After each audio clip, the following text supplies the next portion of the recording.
용칼 이어가겠습니다. 대통령 기만한 윤석열 검찰, 이거나 먹고 떨어지던가. 검찰권 행사 방식 개선책을 내놓지 않았다. 이 점 지금부터 이야기를 해보도록 하겠습니다. 먼저 광고부터 만나보도록 하죠.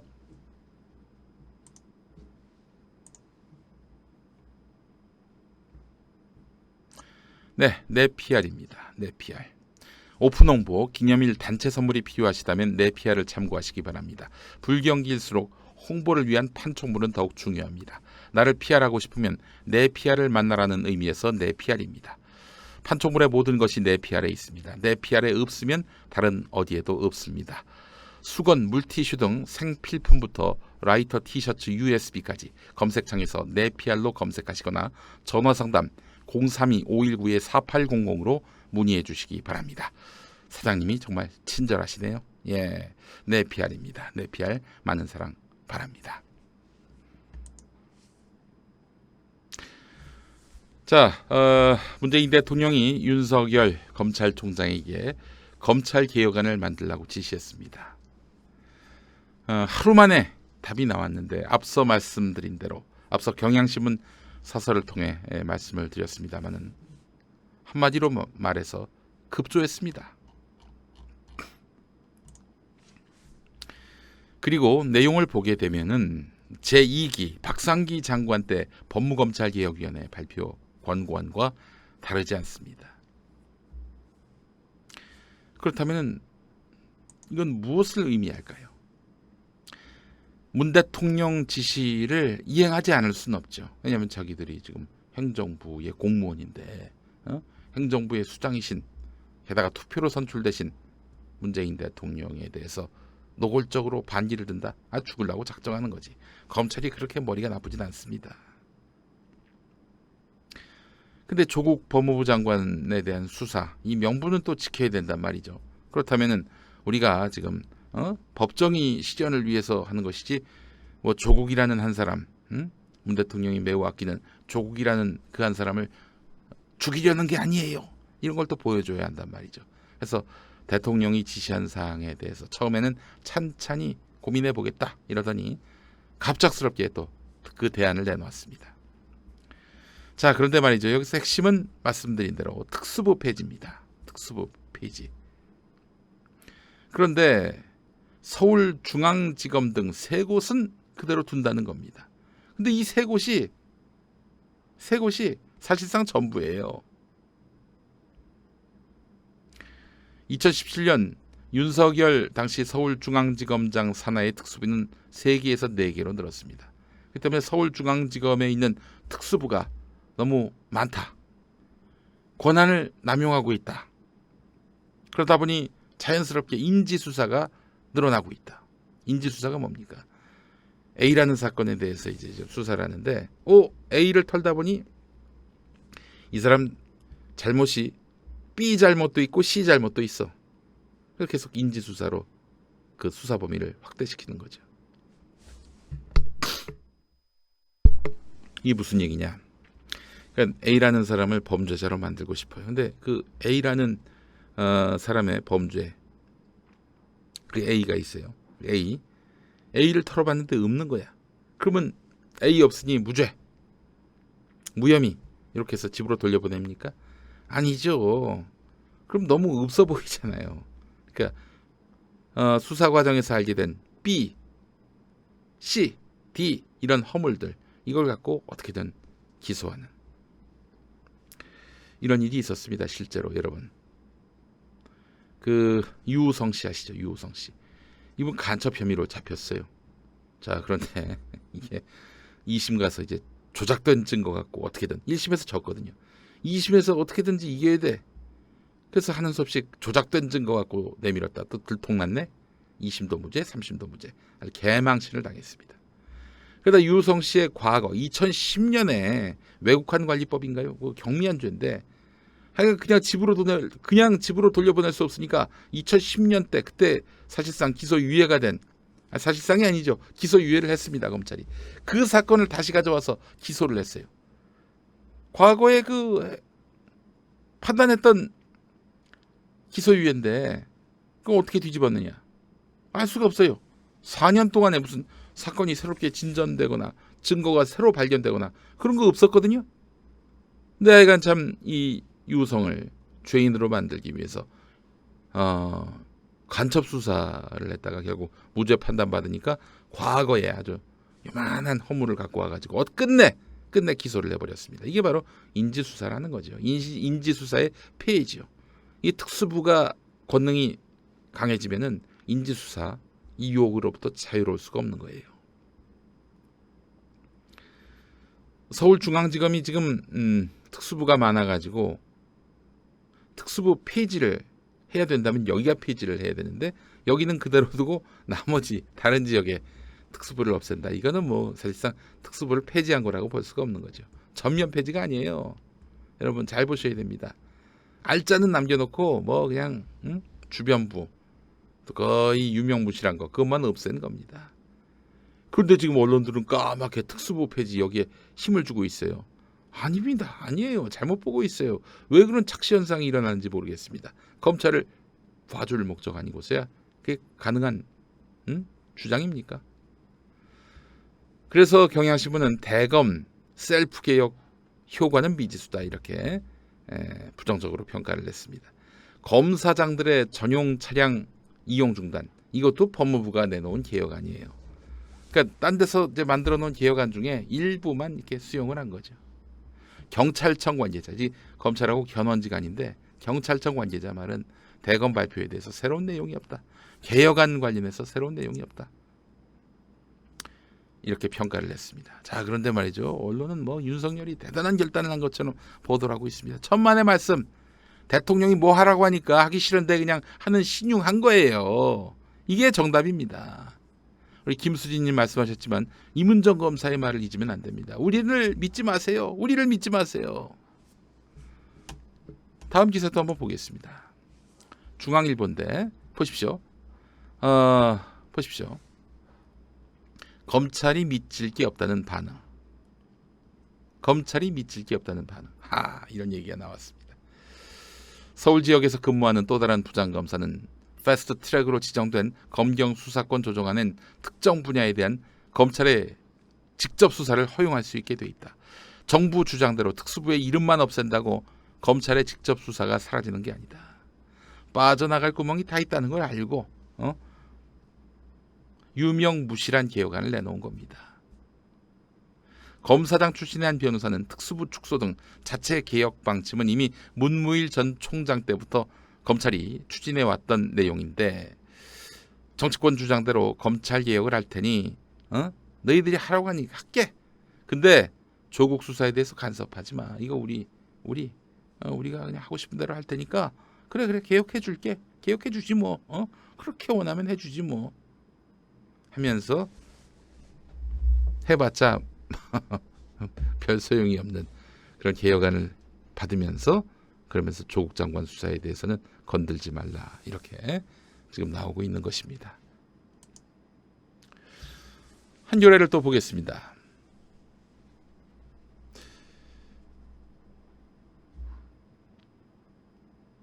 대검의 이런 신속한 개혁안 제시는 최근 정부 여당의 전방위적 압박과 촛불 시민들의 개혁 요구, 촛불 시민들의 검찰 개혁 요구에 선제적으로 대응한 것으로 볼 수 있다. 촛불이 커지면 이거죠. 검찰 그거 참 감당하기 쉽지 않죠. 그러니까 지금 검찰에 반대하는 그리고 검찰 개혁을 요구하는 여론이 지금 조국에 대해서 비판하는 그 여론을 앞질러 가기 시작했어요. 그러니까 서초동합 촛불 지지한다 59% 이렇게 나왔단 말이죠. 59%로 나왔. 아니 어떻게 오늘 오마이뉴스 어떻게 나왔죠? 제가 제대로 보질 못해가지고 죄송합니다. 아이고 미 챙기고 와야 되는데. 예.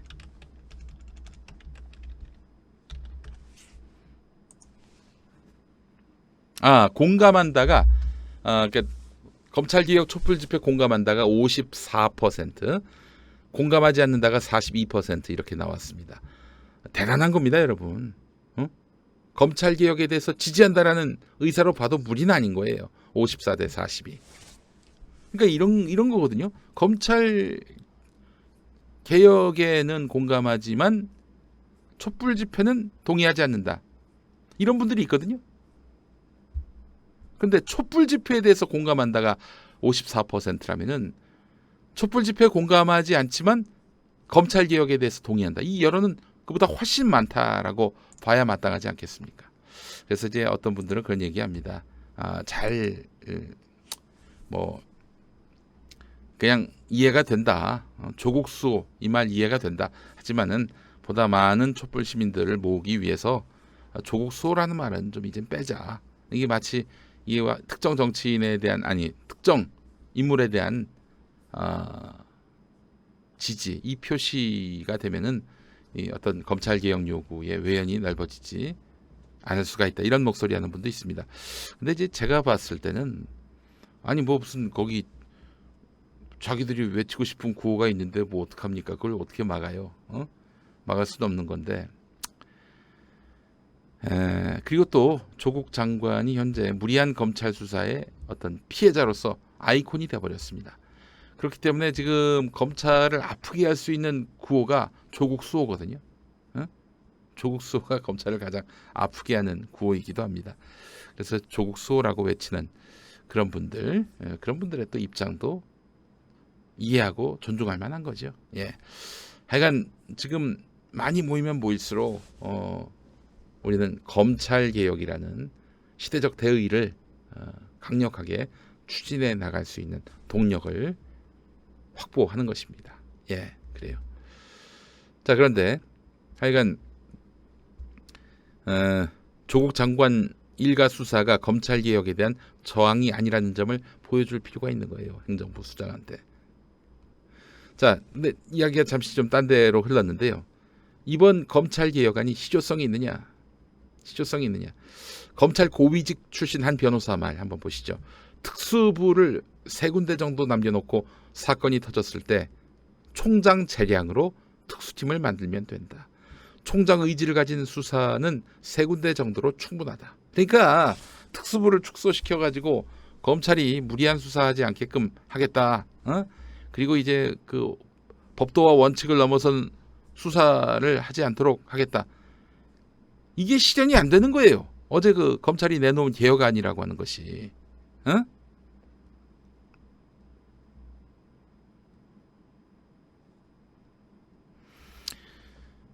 자, 그렇기 때문에 이거는 그야말로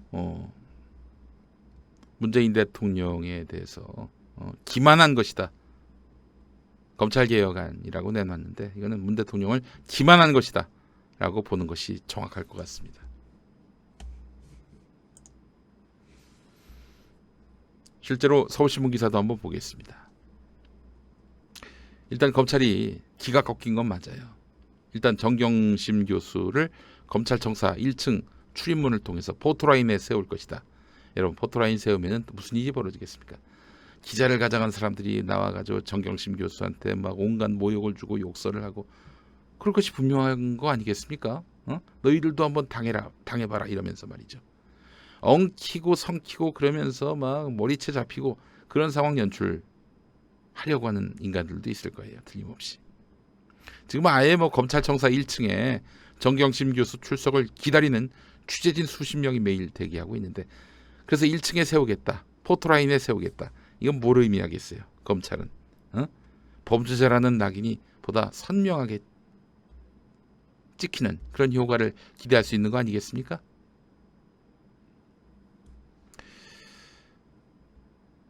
일단 검찰은 그런 상황을 피하기 위해서 비공개 소환한다는 입장을 밝혔는데, 자, 근데 이 부분을 한번 좀 따져보겠습니다. 지금 여론이 자기들한테 우호적으로 돌아갔을 땐 정경심을 1층에 세우겠다, 포토라인에 세우겠다 이랬던 거 아닙니까? 근데 여론이 대반전됐다는 것을 알고 나서 이렇게 입장이 바뀌었습니다. 물론 문 대통령이 과도하고 이렇게 무례한 수사는 하지 말라라고 이야기를 하면서 여기에 어쩔 수 없이 대통령 뜻을 따를 수밖에 없는 그런 구조적 상황도 있긴 합니다만은, 일단 검찰이 이 조국 장관의 자택을 압수수색하면서 과도한 먼지털이식 수사라는 비판이 빗발치기 시작했는데 11시간 압수수색, 짜장면 논란, 또 일기장 논란, 언론 보도가 쏟아지자 검찰이 이례적으로 압수수색 상황을 구체적으로 설명하기도 했어요. 짜장면이 아니었다, 한식이었다, 뭐 이렇게 말이죠. 그것까지 발표를 했어요. 어? 이런 비판적인 여론은 주말 대규모 촛불 집회로 이어졌고 예상보다 많은 인원에 검찰도 당황한 모습이었다. 이런 상황에서 사실상 공개로 진행될 소환조사 방식을 재검토하기로 한 것으로 풀이된다. 여러분, 지난 8번의 그 촛불 집회 없었으면 이게 가능할 이야기입니까? 검찰이 브레이크가 걸렸겠어요? 물론 검찰은 시간만 지나라, 여론의 관심만 좀 사그라들어라, 그러겠죠. 그래서 여러분, 이번 주 토요일이 중요합니다. 정말 검찰이 지금 흔들리고 있어요. 이 시민들이 이렇게 많이 모여가지고 흔들리고 있어요. 더 많이 모이고 더 뜨겁게 검찰 개혁을 외칠 때 검찰은 더 이상 이보다 더 강하게 나올 수가 없을 것입니다. 이번 주가 8번입니까? 죄송합니다. 박양희님, 이번 주 8번. 이제 집에서 혼자 했어요. 저 한번 촛불 들고 집회 한번 했어요. 8번이라고 합시다. 그래요. 자, 이런 가운데 이제 조국 장관이 이제 어느 정도 이 장관 취임 이후에 흔들렸던 그런 자세를 추스르고 기틀을 세우기 시작했습니다. 동아일보는 대단히 비판적으로 지금 보도하고 있습니다만은 검찰 살림을 총괄하는 대검 사무국장 이 자리에 윤석열 총장이 추천한 인사가 탈락됐다고 합니다. 조국 장관이 탈락시킨 거예요. 조국 장관이 탈락시킨 겁니다. 법무부는 새 대검 사무국장으로 복두규 현 서울고검 사무국장을 임명 제청하는 방안을 유력하게 검토하고 있다고 하는데 성함이 참 독특하네요. 복두규. 이런 가운데 윤석열 총장이 대검 사무국장으로 추천한 것으로 알려진 A씨 임명 제청 대상에서 제외된 것으로 알려졌는데, A씨는 윤석열 총장이 좌천성 인사로 지방에 근무할 때부터 가까운 인사라고 하는데요. 자, 그런데 법무부가 검증을 이유로 인사를 2달 가까이 미루고 있다가 A씨가 아닌 복 사무국장을 유력한 임명 제청 대상으로 추진하고 있다는 것입니다. 검찰 내부에서는 윤 총장의 의중대로 인사가 관철되지 않은 점에 주목하고 있는데, 조국 법무부 장관의 수사 이후 불거진 법무부와 검찰 간 긴장 관계가 그대로 드러났다는 것인데, 취임 이후 적절한 인사권을 언급한 조국 장관이 본격적으로 윤석열 총장 견제에 나섰다는 분석이 나오는데, 조국 장관이 특수부 수사에 대해서 제동을 걸 수 있는 방법이 있습니다. 또 인사권뿐만 아니라 예산권까지 있습니다. 지금 윤석열 씨도 그렇고 모든 검사들은 조국 낙마를 전제로 지금 조국에 대해서 돌을 던지고 있는데, 조국 장관은 그렇기 때문에 돌 맞고 쓰러질 자격이 없습니다. 끝까지 버티고 이기고 견디고 불굴의 의지로 그 자리를 지켜야 하는 것입니다. 그것이 검찰개혁의 출발점입니다. 조국 아니고도 누구든 검찰개혁할 수 있다, 이런 얘기하는 분들이 있는데, 누구라도 검찰개혁할 수 있다 그러는데 상황이 이 지경이 됐는데, 장수 하나가 꼬꾸라졌는데, 검찰과 맞서는 장수 하나가 꼬꾸라졌는데 조국은 흠결이 있으니 내쫓고 새 사람을 갖다 앉히자. 정말 나이브한 발상입니다. 정말 나이브한 발상이에요. 조국 장관에 대해서는 추후에 그 자리가 안정되면 무엇이 문제였는지 제가 한번 따져볼 생각이 있습니다. 이건 사실은 정말 이런 검찰 조직에 대해서 너무 안이하게 생각해온 점에 대해서는 정말 아쉽고 참 안타깝습니다. 자, 그렇기 때문에 지금 이 시점에서 조국 장관을 교체하고 더 깨끗하고 더 능력 있는 사람 갖다 앉히자, 이런 얘기하는 분들 더는 없겠죠. 조국이 낙마되면 모든 것이 아무 일도 없었던 듯이 제로 베이스 상태에서 시작됩니까? 이쪽이 빅엿을 먹고 팔다리가 묶인 채 싸움을 벌여야 되는 거예요. 싸워보지도 못한 사람들이 그런 얘기 많이 하던데 정신 차리십시오. 용칼이었습니다.